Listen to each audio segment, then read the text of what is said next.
Jeanne Enstad, welcome to the Conquering Everest podcast. Thank you, Brian. It's a pleasure being here. Listeners don't know, we've been having some fun before hitting record and talking about all kinds of cool stuff about how good you're feeling nowadays and COVID and dating and all that. But I guess they're going to miss that because I really want to have I want to focus in on your story and where you were in life and where you are. You had 30 years of some struggles. So why don't we start there? Okay. I was 37 years old, qualified for the Boston Marathon. I was running 7-minute miles, 10 miles a night. And I was so excited that I finally qualified. And about a week after I got the letter that I qualified, I was president of local school board, was presiding over the meeting, and ended up having pain going down my left arm. I'm like, whatever. So went to my neurologist, and he said, I'm going to send you to a cardiologist. I'm like, why would you do that? I have no symptoms. That's crazy. I'm in great shape, right? Healthy, eat right, exercise, all that good stuff. Anyway, sent me to the cardiologist, and he did a heart cath and said, your mitral valve's bad. I'm like, okay, whatever. I'm still going to the race. And he's like, no, you're not. I'm like, I'm not. So all of a sudden, what I was so excited about, I worked so hard to get to this race. And now the race of my life is going into the operating room. And they went in and repaired my mitral valve. 4 hours later, had a massive stroke. My left lung collapsed, and they had to go in and replace the valve. I went to heaven, experienced what heaven was like then. And come out of it 6 months later, I'm doing great. And the valve fails again. And I'm actually back to teaching. And I'm like, you got to be kidding. It's really bad when you're taken in the emergency room at the hospital and the janitor comes up and said, oh, no, not you again. I was like, I think I've been here too often. But I end up going through another open heart surgery. And from that point on, I went through 5 open heart surgeries.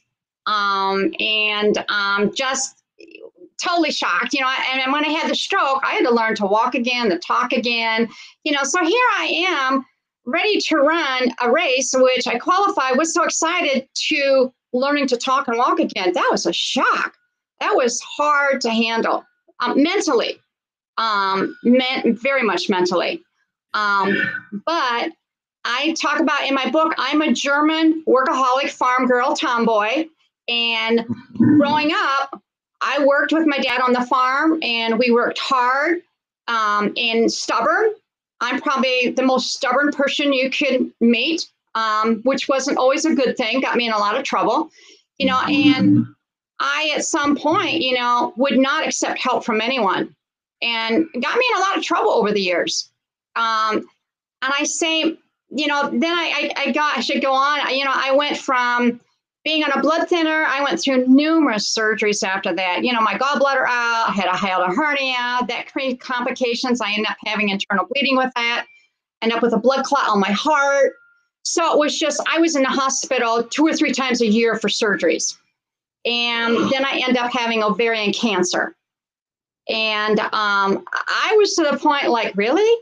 I talk about how we handle our problems. And I remember when I was told, when I got to the ovarian cancer, I remember going home, going to my closet and sitting there thinking, okay, I'll hide from this. And then, of course, the reality hits you that, well, guess what? You're not going to hide from your body. The cancer's inside you. How are you going to hide from it? So I had to deal with it. And dealing with it was a little bit more than I thought. But all these years, I've always had, I thought, a strong faith. Never knew that my faith wasn't as strong as I thought it was until I went through this. But from there, I went into breast cancer a few years later. Then I had another massive stroke when I had breast cancer.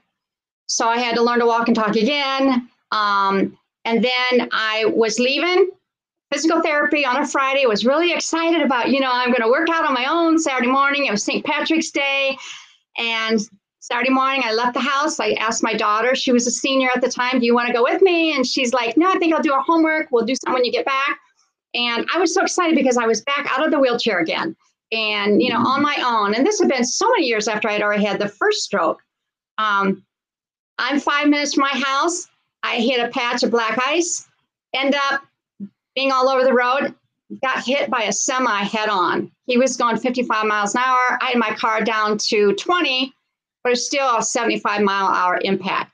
He hit the front of my car, took the whole front of my car off, and ended up my back seat.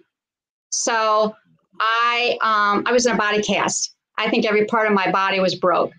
And so I was in the hospital for quite a while Brian, sorry. That's so I ended up being in the hospital for quite a while there. And I had to recuperate from that surgery. I apologize. This is not my office. That's okay. But anyway, had to recuperate from that. I was in a wheelchair and then a walker. But then after I was in the accident, got out of the hospital and into I was in a wheelchair. About a month after that, I had a neuroma, which is on the right side of my head. No big deal. Went to a hospital and had, it was supposed to do an injection in the right side of my head. And this is in a chapter called Hearing God's Voice. I'm in a wheelchair at this clinic to do an injection. I hear the voice tell me, reschedule. So I wheel my wheelchair over to the nurse and we need to reschedule. She said, honey, you just had the accident. You're scared. That's probably what it is. And I'm like, no, I don't think so. And so she talked me out of it. Happened the second time, same thing. Third time, okay, you're out, right? It's like, okay, we're doing something different. So I whirled and I said, we're just going to reschedule. About that time, another nurse came out and said, we're ready for you. At that point, I should have, here I am, either reschedule or do I go back? And I decided to go back. And long story short, doctor got the wrong patient, which it was a big deal, but it wasn't. But when he did, he took 2 needles to the right, to the left, and hit the nerve at C5, paralyzed my right side. And, I'm just like, really? I'm laying in the hospital. They have me transferred to another hospital. And I'm just laying there. And I am so angry at God at this point. I'm like, really? I am like one person. How many new parts do I have to get in my body before this will be over with? And so I had to deal with the paralysis on my right side. My hands shook all the time. I could not eat because my right side is my predominant side, that sort of thing. So then I ended up having a massive heart attack. I had gangrene in my leg. And from that point, for 8 years, they've stented both my legs completely. And probably 5 or 6 times, I had 2 or 3 different surgeons said, we need to amputate both your legs.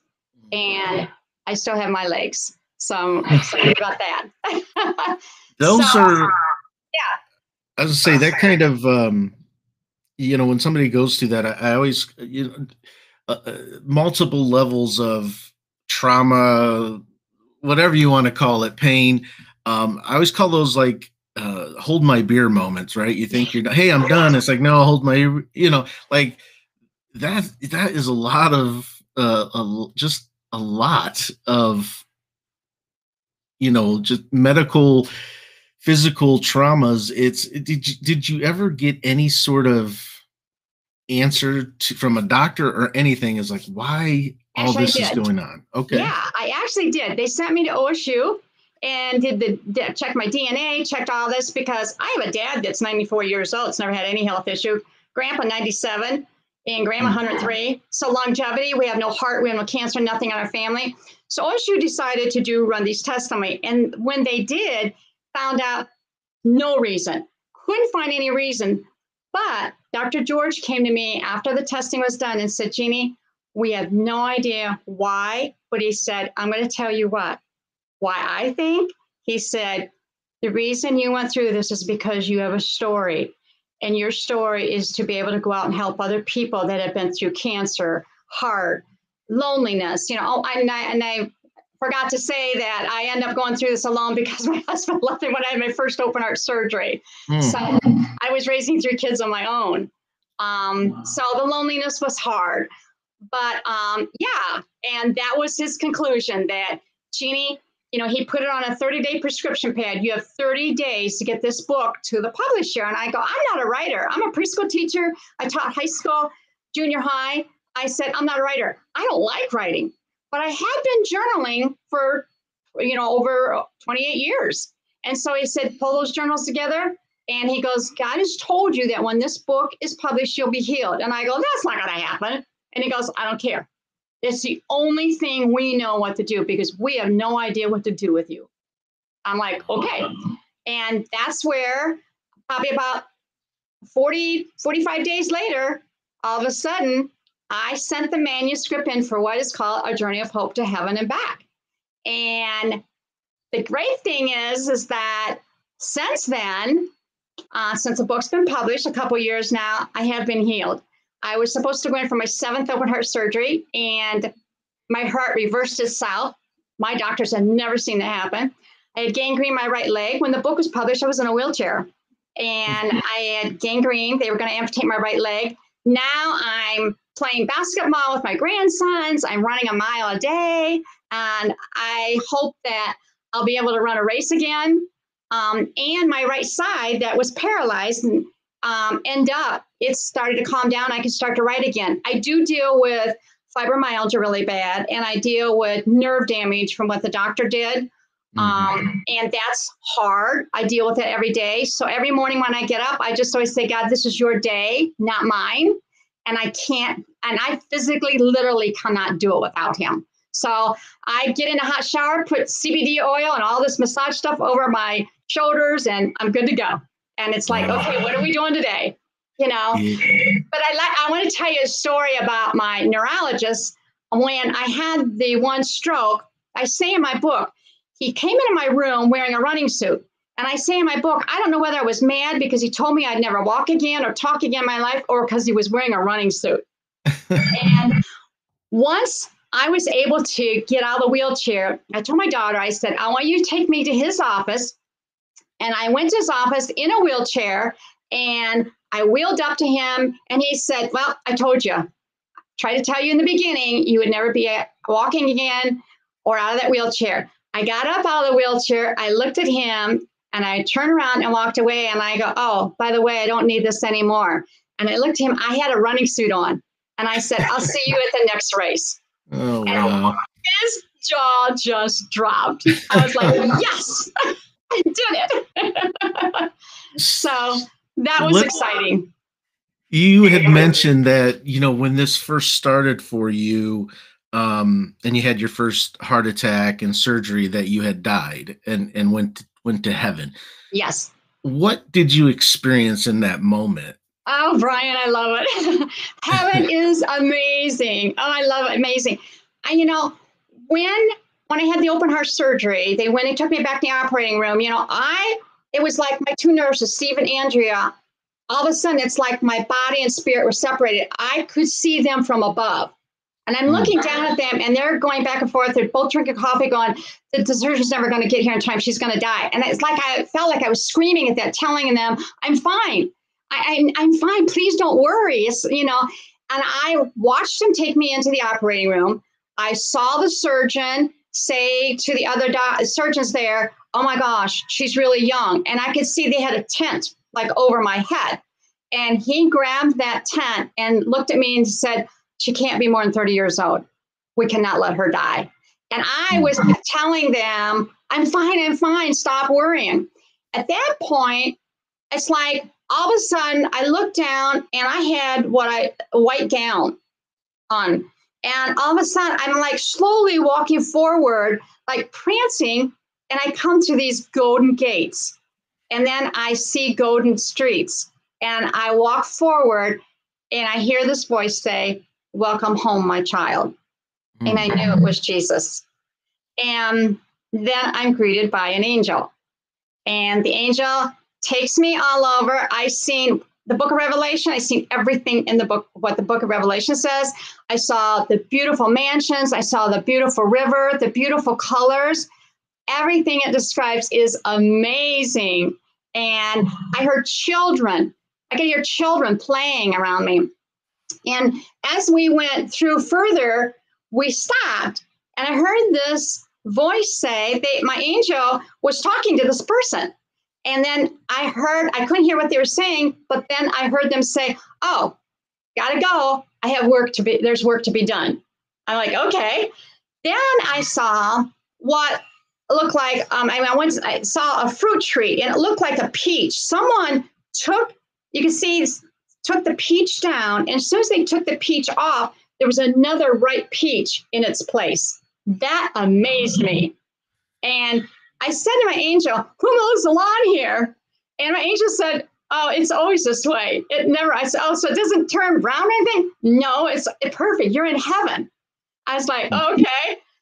And so I got to see, just amazing things. But I actually went to heaven a second time.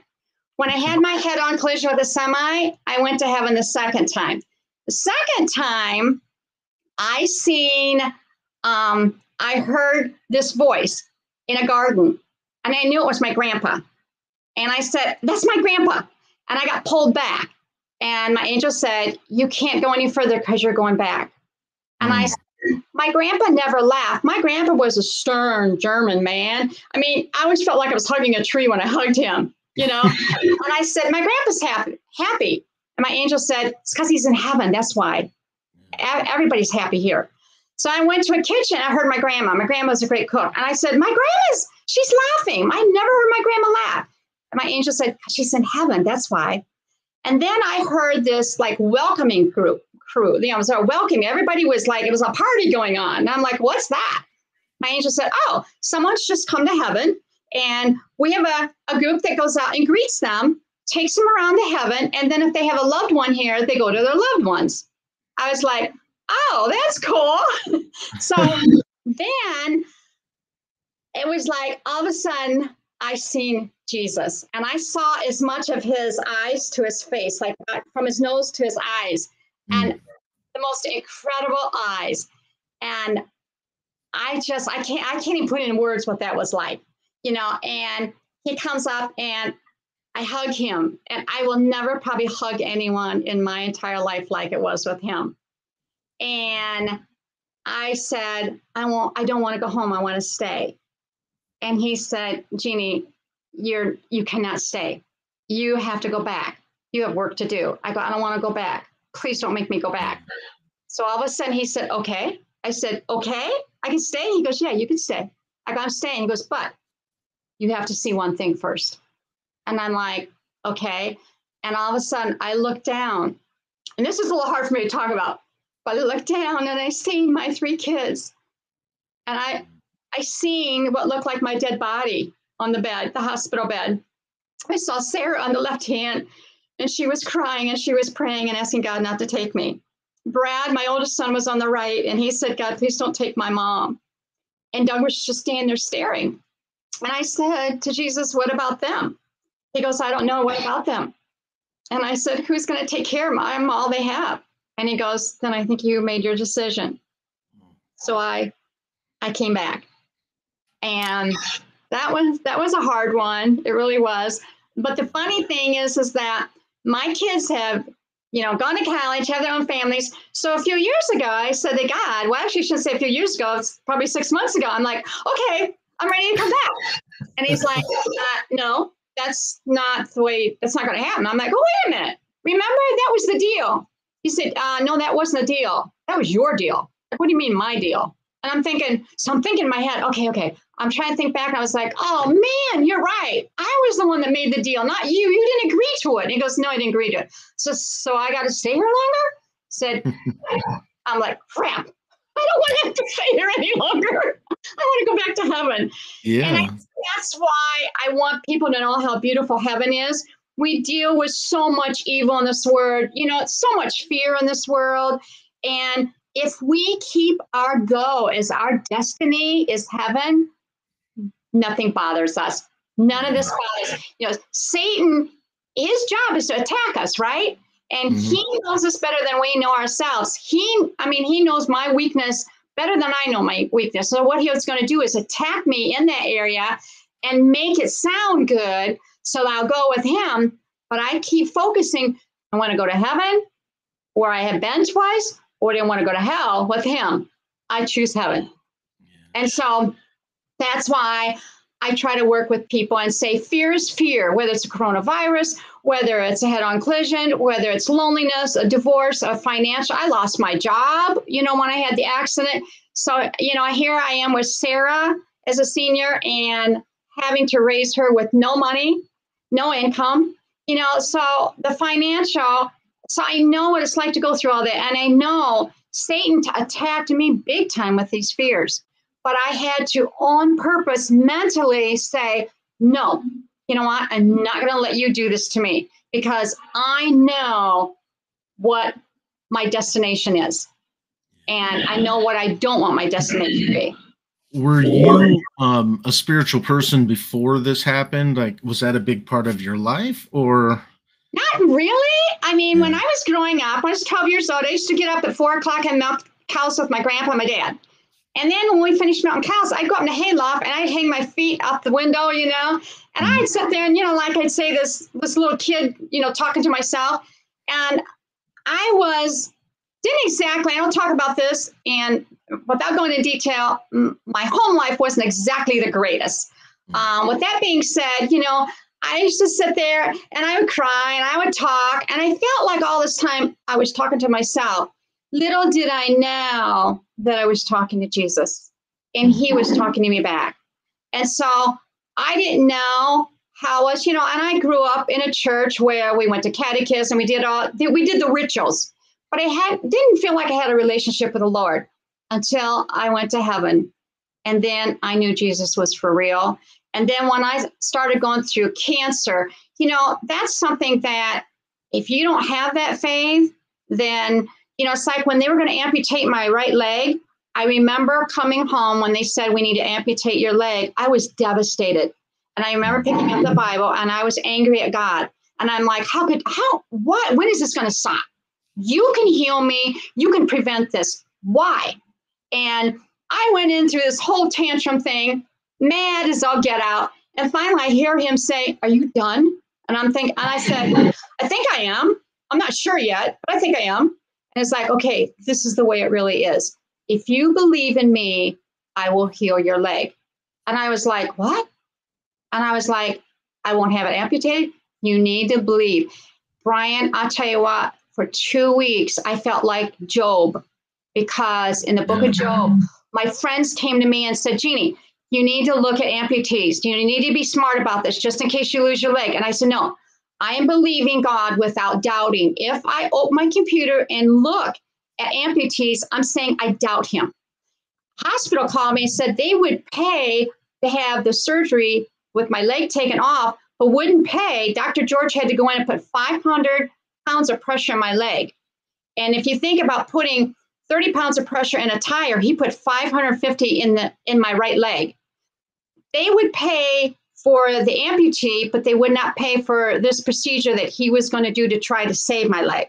Oh, wow. Long story short, the night before Dr. George was going to do this, I went to church. And my pastor, I asked him, I said, would you pray for me for my surgery tomorrow? He said, absolutely. And he prays and he said, so God, if you decide not to save her leg, and all of a sudden I said, stop. You prayed with doubting. And he goes, oh my gosh, Jeannie, I'm so sorry. And it just I felt like somebody stabbed my heart. Next day when I went for surgery, I went for 5 hours of Dr. George putting 550 pounds of pressure on that leg. I was screaming at the top of my lungs for 5 hours. When he was done, he came over and he said to me, we're not out of the woods yet, but you're not going in the next room to have your leg amputated. And God saved my leg. And from that point on, I knew whatever he told me, I believed without doubting. That's a tough lesson to learn. Yeah. Let's talk about Let's talk about your first book. I'm guessing that that your first book is really kind of centered around the experiences that we're talking about here today. Is It that is, and it's very comical because I believe humor is very important. So my book is very comical. I get a lot of people that have read it respond back to me, and they're like, I don't know whether to laugh or cry. Who goes in the operating room trying to get everybody to be comical when you don't know if you're going to come out of there dying of cancer? yeah. But that's a part of who I am. You know, I believe that I always turn things around. You know, I say your mouth can go this way or it can go this way. And I choose to make it smile. Yeah. And sometimes I smile, maybe grit my teeth, but I'm going to do it irregardless. So, yeah, I talk a lot about that. I do a lot. I have a lot of scripture in there based on what I went through. My book was actually, I say it was a project with God and I. I am not a writer, and I'm an educator, but definitely not a writer. And when I sat down to write this book, I had to use a speaking program because I could not use my hand to actually type. So I just sat down and I said to him, God, this is your book, not mine. Only you know who's going to read it, and only you know what they're going through. What do you want them to hear? What do you want them to know? And so I went through my files of the experiences I went through, and I just let him speak through me. And it helped being that I wasn't a speaking program because I could fluently hear him talking to me and speaking through me.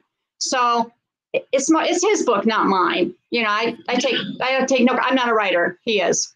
And that is called, we mentioned it earlier, but A Journey. A Journey of Home to Heaven and Back. Yeah. Does this help? There you go. Yeah, I'm getting a little feedback still, so let the folks see it.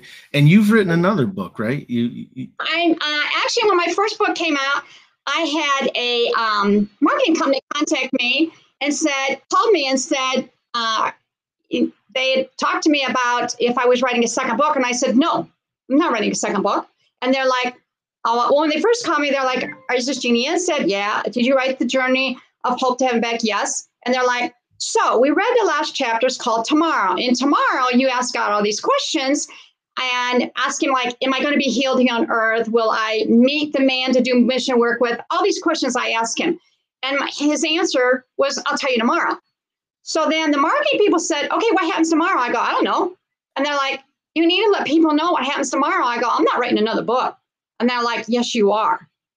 Well, once I started being healed and didn't have to go in for my open heart surgery and my leg healed, I decided that, yeah, I need to write a second book. So my second book, I'm kind of throwing around the title right now. It's either The Gift at the End, or I've started a new project called Jesus Wow, and it's Jesus Without Walls. Jesus meets us where we are. You know, we have so many denominations, and there's always rules. Everybody has the rules and regulations.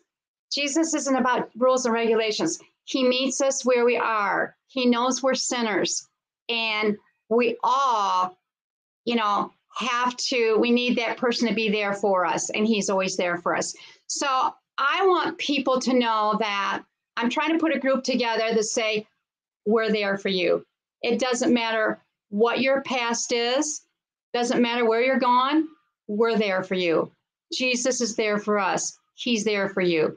So my second book, that's what it's about. It doesn't only talk about what God's done since the book was published, did he fulfill the promises, but it also I talk a lot about what we're dealing with now, how it relates to Revelation, the book of Daniel, prophecy of Daniel. And I'm really excited about my second book because I started out not grudgingly wanting to do it, but now I'm so excited about it because God has just given me so much. And so my goal is, Jesus, I need to also say this, Jesus, this is the message I'm leaving you with. Tell my people I love them, and I will be home soon to get them. And people ask me, well, did he tell you time and dates? I get that question all the time. Did he tell you when? Did he tell you? I said, no. But I said, his message is, we don't need to know the time and the date. We just need to be prepared whenever it is. whether it's the end times or it be like when I had my accident, I could have died then. So it doesn't matter the end times. People say, I'm sure there's a lot of things out there, people trying to determine what day it's going to be, what time it's going to be. You know what? None of that really matters, because we just need to be prepared whenever it is. Because it doesn't matter when the world comes in. Our world could end at any moment. And so my goal is to help people to be prepared. I want people to know how beautiful heaven is. And I want to help people to give them steps to have a personal relationship with the Lord, and how to help them to overcome fear, and how to overcome trials in life. And I want to use my experiences. I say my experiences, I have heart knowledge, not just head knowledge. When someone tells me they're going through something, I cry with them. I feel like it's happening to me. And I know now, I see the bigger picture. Although I was angry for years about what I continue to go through, I see the bigger picture, what God's seen. And He has a purpose for each one of us. And I help people to understand what their gifts are and to use those gifts and to live their life in those gifts. Because I say, when you're doing what created you do, you never work another day in your life, because you just have total joy in your life, no matter what you're going through. James says, James 1 talks about, trials, we should be joyful in trials. And I talk about that in my book. And I said, I looked at that and thought, you're kidding, right? This is a stupid comment. But then I realize now that he's 100% right.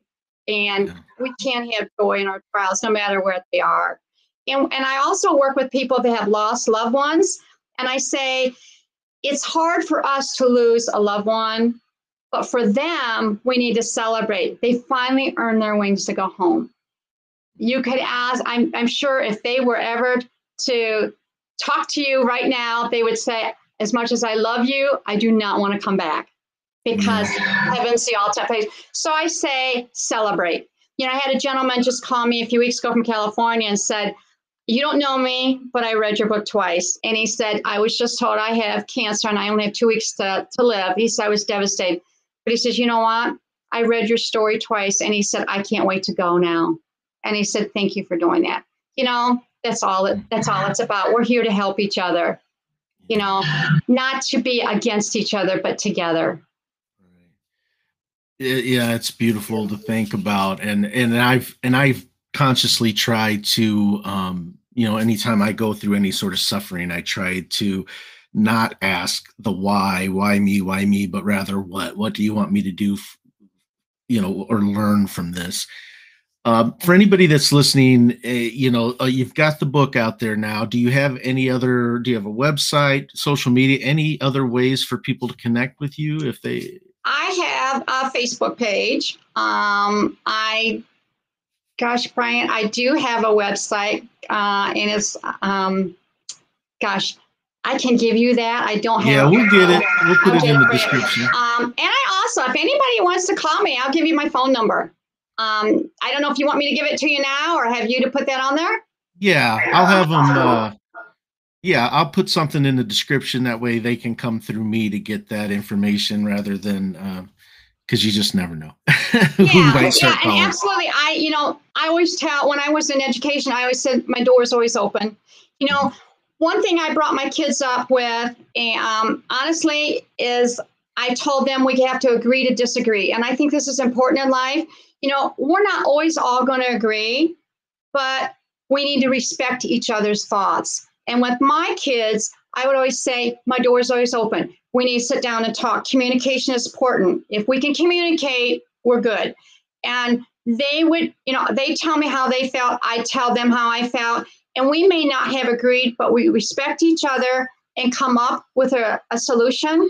And if we can't, we just say, you know what? We don't try to argue to get each other to look at, to agree with the other. We just say, you know what? I respect you for what you're saying. We don't agree on this. That's okay. I still love you. And I know this is hard to believe, but I've never once had an argument with any of my kids. Never once. And that's because we agree to disagree. And I think that's so important in life. Communicate, open up, agree to disagree. And if you can keep that door of communication open, you can conquer so much. It's when we hold it inside that we're not mind readers. People can't read what we're trying to say or what we're going through. And the only way you can really talk about something is to, or resolve something is to talk about it. And I think that's really important. But it's not to argue. It's not to take someone down. We need to be elevators. We need to build each other up. And my thing is, positive. I just feel we need to be positive, not negative. When we play the victim role, we get what we play with. And, if you play a victim, you're going to be a victim. And as many times as I had my moments of poor me, but I got out of that really quick because poor me didn't go very far. Right. And I had to say, okay, I need to, and you need to do it on purpose. We have to make a decision on purpose that, this may look bad, but guess what? There's always something positive out of it. And let's find the positive. And there can be a ton of negatives, but there's always some positive. And what's the positive? What's the lesson? Like you said earlier, what's the lesson in this? I learned that the hard way. I always say to people, don't do the stupid things I did, because you will not have to go through all the trials I did if you're not stupid like I was. Because learn the lesson the first time, because the sooner we learn, the easier it is, and the less lessons we have to go through. And that's always just my goal. And I always say also, when you're having a bad day, the best way to get out of yourself is to help someone else. Go help someone else. Make someone else's day a great day. And that's the best way of getting out of ourselves. I agree 100%. Jeanne, it's been wonderful having you on the show. Had I not known about everything that you've been through, I would have never guessed it. You've got a great outlook on life, and you've got kind of this glowing joy that comes from you. So, I thank you for that, because, it's a good reminder, I think, for all of us as we go through those struggles and we have those moments of arguing with God, or, arguing with life, for those who haven't found their spiritual way yet. But, I think everything that you said is just is a good reminder for us, and how we should approach those struggles and walk in our life and celebrate, every day that we have here. So I thank you for coming on the show and sharing all that. And, I think we should stay in touch, and I'll follow up with you after that next book, and we'll see how things have changed even more for you. So. Yeah, the next book should be out in hopefully a couple months. Okay. Manuscript's finished. We're just putting a book form, working on the cover right now. So it should be out in a couple months, but I'm really excited about. Also, there could be a possible movie. Okay. We just finished. The movie screen's finished, and it just came through. I just got the copyright on it yesterday. Nice. So talking to some movie producers right now about a movie being done on the story. And the goal is just to help people get through life, And none of this would have been possible unless you went through what you had to go through, So. Yeah, I keep telling God, could we have done this a little differently? I keep telling that. The one thing I really want to say real quick is that feedback I've got variation of feedback on my conversation with God. I have some people say, oh, why would you put that in a book? Because, that's not who we are. I said, you know what? We're no surprise to God. And you know what? When you're angry, he already knows it. So get it out and say what you got to say, and then turn around and say, you know what? I am so sorry. I didn't mean what I said, but because he already knows that. He knows us better than we know ourselves. So you know what? I'm glad I put that in my book, because a lot of people, it's helped a lot of people. People that said, I didn't think I was allowed to do that. I go, he already knows you anyway. What makes a difference? Yeah. So that's hang tight. I'm going to have a conversation with you offline. And but thanks again for being on the show. And everybody, make sure you go check out that book. And so, all right, give me a second. Thank you.